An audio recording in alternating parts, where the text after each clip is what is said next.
Two Chairs No Waiting, episode number 690, Cast and Crew News, June 2020. Two Chairs No Waiting is brought to you each week by the fine folks over at weaversdepartmentstore.com. Drop by over at Weavers and check out some of the cool stuff they've got. It's a real store, I promise you. weaversdepartmentstore.com. You can head over there and check out some of the Mayberry Man playing cards. Each playing card has a different picture on it from the movie and soon-to-be series, so go check that out. While you're there, you might want to check out some great artwork they've got. It's called Enio Tramps down there. Great Don Knotts picture. Go check out weaversdepartmentstore.com. Two Chairs No Waiting is also brought to you with donations from listeners just like you. And I want to thank our patrons at Patreon, Bob and Pat Mundy. I want to thank them for being our executive producers for episode number 690. Hello, everybody. I'm Alan Newsom, your host for Two Chairs No Waiting. And again, it's always great to be here in Mayberry with you and just have a little bit of Mayberry fun. We're going to be doing some cast and crew news. And normally we do that from the eBullet. But this week, the latest edition of the Weavers newsletter has just hit the street. So we're going to be checking that out and getting some information from cast and crew there. So if you don't know what Weavers is, Weavers newsletter, it's a weaversdepartmentstore.com newsletter. And it has news about the Andy Griffith Show, just like the eBullet, but it comes out the opposite month. So the eBullet comes out in 1 month, and then the next month it would be the Weavers newsletter. So they're both free. You definitely should subscribe to them to stay up to date on all the stuff going on around Mayberry. So we're going to do that. We're going to play a little bit of Mayberry trivia, and then we're going to hear from SpiritWalker with his returning to Mayberry report, part 3 of his Mayberry chain that he is building. So this ought to be a lot of fun. So, well, I got to tell you, before we do that, we have been down here in the South, and from everything I'm seeing out west, up north, everywhere, it's hot.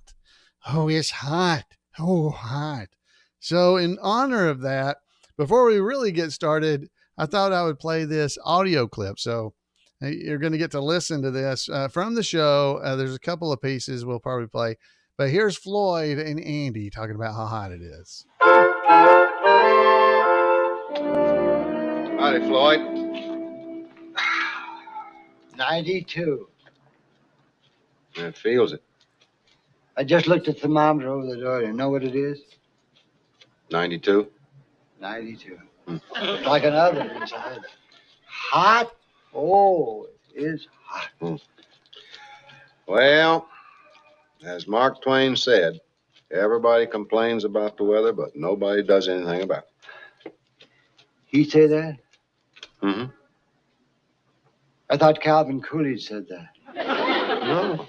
No, Floyd. Calvin Coolidge didn't say that. What'd Calvin Coolidge say? I don't know. You sure Mark Twain didn't get that from Calvin Coolidge? No, Floyd. Mark Twain lived before Calvin Coolidge. Oh, he couldn't have got him from no. But it's hot. Oh.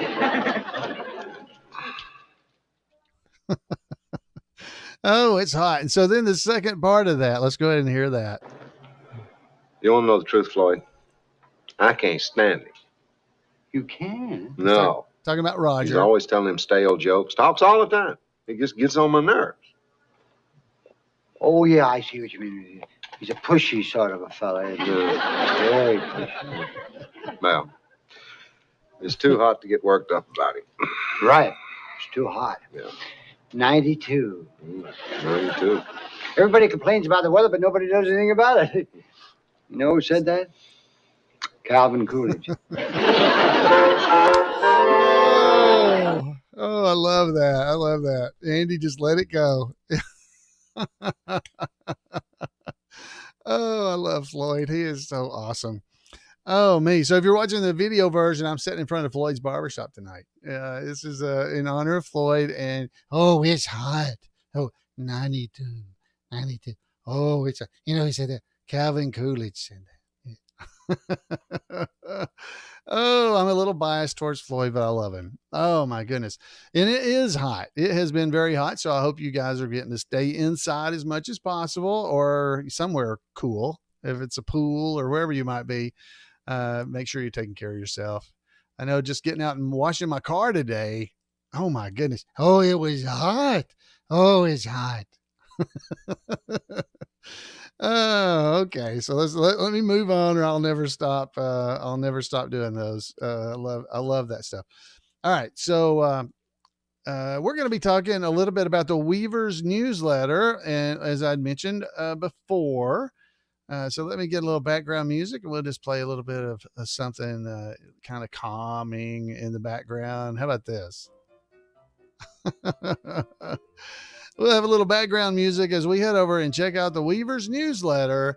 Now, this is from June of 2020. Now, what we're going to focus on is the news of cast and crew. So that's what we're going to mostly hit on because we've talked about the barbershop calendar, which is also on there, and in the eBullet. And if you go over to imayberry.com and click event calendar, you'll get all that information. But we're going to dwell on the news of cast and crew. So let's go and hear about that. So first off, we're going to hear about Ron Howard. Ron and his Imagine Television are among the executive producers for Under the Banner of Heaven, a series based on the best-selling book and starring Andrew Garfield. The series began on FX and Hulu in April, on the 28th of April. We Feed People, the documentary that Ron directed about Chef Jose Andres and his World Central Kitchen food charity that was produced by Imagine Documentaries in association with National Geographic. It started streaming on Disney Plus on May 27th. So that's something you might want to check out as well. Ron appeared on The Late Show and some other things to promote these things. 13 Lives, Ron's next feature film release as a director, has been moved from November release into later this summer, probably August. Much anticipated film had originally been scheduled for release in May, but it was moved to November, closer to the Academy Award season, because of an outstanding response from test audiences. Amazon recently bought MGM and decided it wants to go ahead and make 13 Lives available on Amazon Prime streaming service as soon as possible.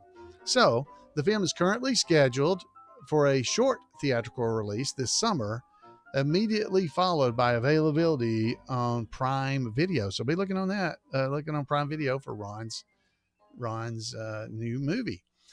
The Shrinking of Treehorn, which will be the first animated film that Ron has directed, is now in pre-production. The film has moved from Paramount to Netflix, but it's still being produced in conjunction with Imagine Entertainment. Ron is also the producer or executive producer of no less than 24 movies, documentaries, and TV shows that are either scheduled for release this year or currently in production. Yeah, poor guy. You don't have anything to do. There should be even more projects in the pipeline because Imagine just made a first look deal with the Washington Post, which likely will produce a steady stream of ideas. Wow. And the accolades for Ron are occurring almost as fast as his productions. Ron and Imagine partner Brian Grazer are two of the 6 people who received honorary doctorates from the University of Southern California during its commencement exercises on May 13th. The university awards its honorary doctorates to remarkable individuals who have made exceptional contributions to the university and industry, education, philanthropy, athletics, leadership, and other fields. So there's a great picture in the Weaver's newsletter of Ron receiving the information. He received his honorary doctorate from USC President Carol Floyd during the ceremony. And it's a great picture. More info on Ron. On June the 11th, Imagine's dynamic duo also received the Innovation in Entertainment Award from the G-Day USA and American Australian Association at the gala event in Los Angeles. Among other things, the two were recognized for their 13 Lives film, most of which was filmed in Australia. Yeah, that's cool. Poor Ron, man, he doesn't got anything to do, and barely any of this report is about him. So here's more. Following in the footsteps of Father Rance Howard, who played several preachers in films, including Mary and Barney and Thelma Lou in 1986's Return to Mayberry movie, Ron officiated at the wedding of daughter Paige and actor-artist Tim Nabu Nasser during a ceremony in New York's Central Park on May 1st. Daughter Bryce Dallas Howard was a bridesmaid. Congratulations to the Howard family. And that's got to be pretty cool to be the officiator at your daughter's wedding. So congratulations to Ron. There's a great picture of them in the newsletter, so go and check it out. So now we've been telling about Ron. What about Clint? Clint Howard, Ron's brother, Leon? Come on. Clint Howard says he's had a ball at the Carolina Fear Fest, a cosplay event in Raleigh, North Carolina during Memorial Day weekend. He had a great time. Though the festival's attendees might have been drawn to some of Clint's creepy horror films, such as The Ice Cream Man and his fantasy and sci-fi roles, a festival in Raleigh likely had some folks looking to have Clint sign a few photos of a certain little cowboy with a peanut butter and jelly sandwich. So Clint was at that event. That's a lot of fun. Rodney Dillard and the Dillards had a couple of big gigs in April. First, they played for a full house at the Great Smoky Mountain Heritage Center in Townsend, Tennessee. And the next night, April 23rd, they performed for another packed house, a national radio audience on WSM radio, and a national television audience on the Circle TV network as part of the Grand Ole Opry in Nashville. Wow. Rodney and the Dillards got to perform at the Grand Ole Opry. How great it was. There's some really cool pictures of the evening. They were there, and some behind the scenes shots as well. So go and check that out. May was a bittersweet month for Rodney, as TV sister Maggie Peterson Mancuso died on the 15th of May. And the 10th anniversary of his brother Doug's death was on the 16th. The 18th was a happier milestone as Rodney celebrated his 80th birthday. Timed for that occasion, the Bluegrass Today website published an interesting profile and interview with Rodney by Lee Zimmerman. There is a link in the Weaver's newsletter in June 2022 for that article. So go and check that out. Rodney and the band also performed at the John Hartford Memorial Festival in Springfield, Indiana in early June. Keith Thibodeau, Johnny Paul Jason, Little Ricky on I Love Lucy. He's been touring with his longtime Christian rock band, David and the Giants. And you can check out the bulletin board here in the Weaver's newsletter or on imayberry.com or in the eBullet for more information about upcoming dates.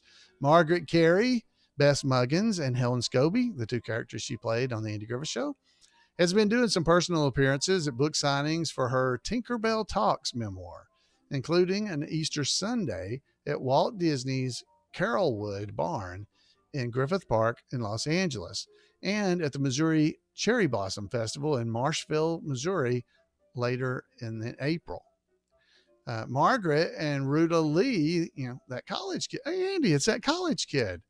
And Darlene Mason, of course, were among the many celebrities participating in the Missouri Cherry Blossom Festival in April. Rita Lee was one of several recipients of the Edward R. Hubble Medal of initiative. If I could read, it would help, wouldn't it? The city of Marshfield's highest honor was presented at a gala during the festival. So isn't that great? There's a great picture in the newsletter of Margaret, Rita Lee, and also in attendance was Nancy Stafford, who was Michelle Thomas on Matlock. So another Andy Griffith connection. So go and check that out. They were all at the Missouri Cherry Blossom Festival. Leroy Macneese, the Drobo playing country boy that was in the episode with when they were recording in the barbershop, you might remember.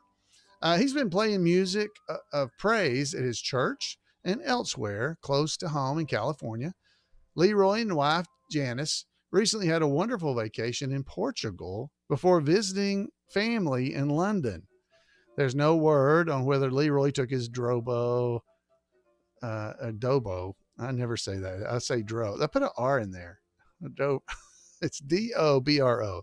Dobro. Thank you. Or a regular guitar with him. There's no, we don't know for sure if he did, but we bet he can get his hands on one of those overseas so he can play somebody else's if he needed to. Leroy, a great guy. If you haven't met him, he is wonderful. I think he's going to be at Mayberry Days possibly this year. Fingers crossed. The team behind last year's Mayberry Man movie, including Stark Howell and Court Howell, the sons of Hoke Howell, Mayberry's first dud wash, and Greg Shell, son of Ronnie Shell, have announced a new Mayberry Man TV series, which is expected to begin filming in the fall. Like the original movie, which is now has a deal for distribution in theaters, the series will be funding in large part by offering an array of incentives in exchange for relatively small donations by lots of fans. Significant funding for the series will also be provided by a few large investors. The number of episodes produced in the first season will depend in part on the amount of money that's raised, but there will be at least 6 episodes. The crowdfunding will be done primarily through Indiegogo, and the funding campaign kicks off on June 25th and runs through the July 31st timeframe. The series will follow the continuing story of the Mayberry Man, Chris Stone, who's played by Brett Varvel, and his romantic interest, Kate, played by Ashley Elaine, favorite Mayberry tribute artists, and some other Mayberry connections are expected to reprise their roles from the movie in the television series and will likely be joined by yet other familiar faces. So that's a wrap for the news of cast and crew. There's a lot of more information in there. There's some passings that you'll be able to read about. Gary Nelson, great person. He directed Andy, in the Murder in Coweta County movie that he did with Johnny Cash, and has been at Mayberry Days many times and was a fan of the Mayberry folks. He also was involved in the Black Hole, the Disney movie you might have seen, but he's been to Mayberry Days several times. And there's also some information in the Weaver's newsletter about Bo Hopkins and his passing and his career, who he was on the Andy Griffith Show as well. So go and check out all the information in the Weaver's newsletter. You will not be disappointed. All right. So that is our news of cast and crew. And like I said, this is stuff that you can go and check out and listen to or read, not listen to it. Well, you can listen to it from me, I guess. But I hope you enjoy that. So now let's play a little bit of trivia to whet our appetite for some trivia. Start getting ready for Mayberry Days. The hard stuff. This is the easy stuff. So get out your pencils and papers and let me check out my chat room. They're here. So let's see how they're going to do. Question number 1. It's a true or false question. All right. True or false? Gomer thought Goober was ugly. True or false? Gomer thought Goober was ugly. True or false? I love this one. I like this one a lot. Folks in the chat room are getting it right. So here's the final read, and I'll give you the answer. Gomer thought Goober was ugly. He's ugly, but he ain't stupid. Yeah, he's ugly, but he ain't stupid. So yes, that is true. True is the answer. Congratulations if you got it right. Just having fun, guys. Let's have fun. All right. Question number 2. is, according to Barney, what was the definition of ESP? According to Barney, what was the definition of ESP? ESP. What's it stand for? According to Barney, the definition of ESP. The answer is, you can stop if you don't know and you just want to think about it for a second. But according to him, ESP stands for extra sensitive perception. ESP. It's not ESPN. It's ESP. All right. Question number 3. When Barney caught the bookie barber, he wanted to, multiple choice. When Barney caught the bookie barber, he wanted to A, play poker, B, shoot craps, C, bet on a horse, or D, bet on a football game. So when Barney caught the bookie barber, which one of those did he want to do? He want to play poker, shoot craps, bet on a horse, or bet on a football game? All right. So the answer is, when he caught the bookie barber, what did he want to do? He wanted to put $2 on the horsey's nose. So he went to bet on a horse. But don't tell my daughter-in-law. That's exactly right. Folks in the chat room are getting that and giving me the line. So good job, guys. If you'd like to be a part of the chat room, you can join us on Monday nights at 8 p.m. Eastern time. If you go to live.2chairsnowaiting.com, you can join us and you can be in the chat room, visit with the about 30 to 40 to 50 people that show up on Monday nights. All right, here's our next question. This is number 4. This is true or false. Barney once lived with a family of supermarket thieves. True or false? Barney once lived with a family of supermarket thieves. True or false? All right. The answer is, Barney once lived with a family of supermarket thieves. That is true. That is true. It's a color episode when Andy went to visit him. All right. So that's true. All right. Next question. Now, if you don't get this, you're on the wrong podcast. You're on the wrong podcast. Okay. Who was the best rock thrower in the county? Who was the best rock thrower in the county? And you have to get this one right. Okay, come on. Who was the best rock thrower in the county? I'm the best rock thrower in the county. It was Ernest T. Ernest T. Bass. Ernest T. Bass. I'm the best rock thrower in the county. Look at me. Can't we talk about me? All right. Next question. What are we on? That's 4, 5, 6. Number 6. What name did Otis call Aunt B when he served a sentence at the Taylor residence? What name did Opie call Aunt B when he served a sentence at the Taylor residence?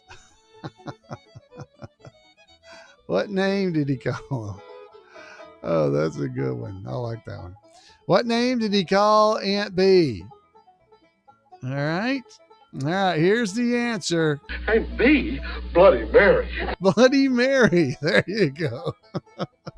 It was Bloody Mary. Aunt B, Bloody Mary. All right. So there you go. All right. Last question. This is our last question, I believe. All right. It's a multiple choice one. Who gave Jim Lindsay his first break as a musician?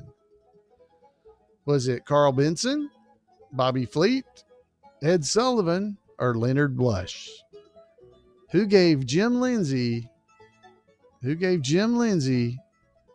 his first break as a musician? Carl Benson, Bobby Fleet, Ed Sullivan, or Leonard Blush? All right. The answer is B, Bobby Fleet. Bobby Fleet and his band with a beat. So how did you do? Did you have fun? That's the main thing. Again, We're always just looking to have a good time and spend a little time just having fun doing our trivia. I hope you enjoyed that. Those are always fun to me. And I just had to get Aunt B, Bloody Mary. Aunt B, Bloody Mary. All right. So I love clips. I love clips for the Andy Griffith Show. I just love them. I love them. Love. All right, guys. So now it is time for us to head over and hear from SpiritWalker with his report, Returning to Mayberry. Won't you turn on the Andy Griffith Show? Forget all your cares and woes. Sit back, relax, and laugh with friendly folks you know. Take up your fishing pole. Welcome to Returning to Mayberry with special correspondent SpiritWalker from the Andy Griffith Show Esquire Club. Thanks, Randy, and welcome Mayberry Spirit Watchers to the Esquire Club and another episode of Returning to Mayberry, where we are in the process of connecting all 32 episodes of Season 1 together, from actor to actor to actor, until we complete all 32 episodes and then connect episode 32 back to episode 1. Essentially, we're going to try to form a Mayberry necklace of Season 1. Let's take a look at our chain so far. In the last segment, we left off with actress Dorothy Newman, who appeared as Otis's wife, Rita Campbell, in Season 1, Episode 10. So let's start from there. Also in Episode 10, Ellie for Council, appearing as an angry man who was opposed to a woman running for city council, was Forrest Lewis. In 1961, a little more than a year after Episode 10 first aired, Lewis appeared in an episode of Ichabod and Me, entitled Benji's Spots. Also appearing in that episode was Will Wright, who appeared as Ben Weaver in Season 1, Episode 11. Well, we assume his last name was Weaver. Actually, his last name was never mentioned in the episode, and in the script, it was actually Smidge. I guess that was to make it sound more like Scrooge. But anyway, that last name was never used either. So he just played Ben. Also in episode 11, Christmas Story, appearing as Sam Muggins, the subject of Ben's irritation, was Sam Edwards. In 1950, Edwards appeared as a parking lot attendant in the movie The Jackpot, starring Jimmy Stewart. Also appearing in that movie were future TAGS alums John Quaylen and Walter Baldwin, who appeared as the first Floyd the Barber in Season 1, Episode 12. Also in Episode 12, Stranger in Town, appearing as the stranger himself, Ed Sawyer, was William Lanto. In 1966, Lanto appeared as an analyst in an episode of The Man from U.N.C.L.E., entitled The Sort of Do-It-Yourself Dreadful Affair. Also appearing in that episode as Dr. Zomer was Jonathan Hull, who appeared as Orville Monroe in Season 1, Episode 13. Also in Episode 13, Mayberry Goes Hollywood, appearing as Mr. Harmon, the director set on filming a movie in Mayberry, was Dan Fraser. In 1966, Fraser appeared as Honest Joe in the movie Lord Love a Duck, starring Rodney McDowell and Tuesday Weld. Also in that movie, playing Howard Green, was Max Showalter, who appeared as antique dealer Ralph Mason in Season 1, Episode 14. Although at the time, Showalter went by the stage name Casey Adams. Also in Episode 14, The Horse Trader, appearing as a potential buyer for Mayberry's antique cannon, was Spec O'Donnell. In 1938, O'Donnell appeared as Polka Dot in the movie For's a Crowd, starring Errol Flynn and Olivia de Havilland. Also in that movie, appearing as Butler Pierce, was Joseph Crean, who appeared as a townsman in Season 1, Episode 15. Also in Episode 15, Those Gossiping Men, also appearing as a townsman, was Tom Jacobs. Tom Jacobs was the brother of Danny Thomas. In fact, when Amos you read his name, when that guy decided to take on a stage name, he took his youngest brother's name, Daniel, and his oldest brother's name, Thomas, and became Danny Thomas. Tom Jacobs was that oldest brother. In 1954, Jacobs appeared as a messenger in an episode of The Danny Thomas Show, entitled Terry Takes Charge. Also in that episode were TAGS alums Gene Hagen, who played Danny Thomas's wife, Margaret Williams, and appearing as the maid was Elvia Allman, who appeared as Henrietta Swanson in Season 1, Episode 16. So there we have the first half of our Mayberry chain, from Forrest Lewis in Episode 10 to Will Wright in Episode 11, from Sam Edwards in Episode 11 to Walter Baldwin in Episode 12, from William Lanto in Episode 12 to Jonathan Hull in Episode 13, from Dan Fraser in Episode 13 to Max Showalter in Episode 14, from Speck O'Donnell in Episode 14 to Joseph Crean in Episode 15, and from Tom Jacobs in Episode 15 to Elvia Allman in Episode 16. We'll continue the second half of our Mayberry necklace in our next installment of Returning to Mayberry. But if you have an interesting link you'd like to share with me, drop me a line at the Andy Griffith Show Esquire Club on Facebook. I'd be happy to hear from you. Until next time, thanks for being here. I appreciate it. And keep spreading the Mayberry spirit. I thank you. It's so fine to spend some time with all these dear old thank you, SpiritWalker. We are so glad to have you doing all these amazing reports for us. All right, so if you want to make sure you don't miss out on any of the fun stuff that he is doing on the internet and around, head over to Facebook. It's TAGS Esquire Club over on Facebook. So head over there and check it out. So great job, SpiritWalker. It's always fun. That chain, my goodness, that's a lot of work. So great job doing that, and just amazing. Folks, I hope you've had a good time this evening, today, tonight, whenever you happen to be listening to this. It's, like I said, it's always fun to be here and just try to put the pieces together. One thing I might want to remind you guys of is there is a website. If you head over to the Andy Griffith Show Rerun Watchers Club webpage, some of these little sound bites and things that I play, things like that. If you head over there and scroll down a little bit, if you're on your computer, you'll see a thing that says sound files over on the left, or the right. I'm sorry, the right.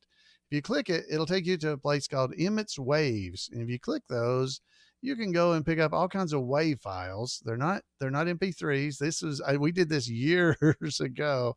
And Emmett in our chat room, he's the one that made all these cool waves files. And that's where, like, I got the Bloody Mary tonight. But he's got others like this. Oh, I'm sorry I broke your heart, mother. So there's all kinds of great little sound bites on there from all kinds of different characters. It's not really, we haven't updated it in years, but it doesn't really have to be. There's all kinds of really cool stuff on there that I think you'd enjoy. I ain't talking. The more you're asking, the more I'm balking. And so you're free to download and play those clips at your heart's desire, because I know I certainly enjoy them. So, folks, there's something else. You can go and learn some Mayberry fun. All right, guys, it is great again to have you with me. I'd love to hear from you. You can give me a call at 888-684-8415. You can email me at floyd@imayberry.com. I'd love to hear from you. Head over to imayberrycommunity.com. That's another great place for you to go and visit and meet up with some Mayberry friends and get to know them. There's just a lot of fun stuff you can do online. So definitely want to encourage you to be on there and just to visit with us. And until next time, y'all have a great Mayberry week, and we'll see you right here on Two Chairs.